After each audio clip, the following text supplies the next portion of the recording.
काय काय होतंय माहितीये का?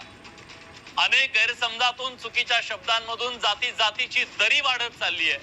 अतिशयोक्ती वाटेल पण कुणाला या आरक्षणाच्या संघर्षात माणूस माणसात राहिलेला नाहीये. समाजात प्रचंड कटुता निर्माण झाली आहे. माणसं एकमेकांकडे संशयाने पाहू लागली आहेत.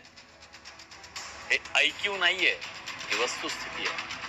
दोन्ही बाजूला अशी अनेक माणसं आहेत जी विनाकारण या सगळ्यामध्ये होरपळत आहेत, भरडली जात आहेत. यात शेतकरी आहेत, व्यापारी आहेत, नोकरदार आहेत, पत्रकार आहेत, राजकीय नेते मंडळी सुद्धा होरपळून निघतायत.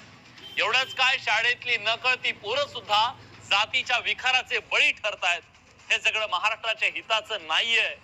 कुणी एक यात दोषी नाहीये.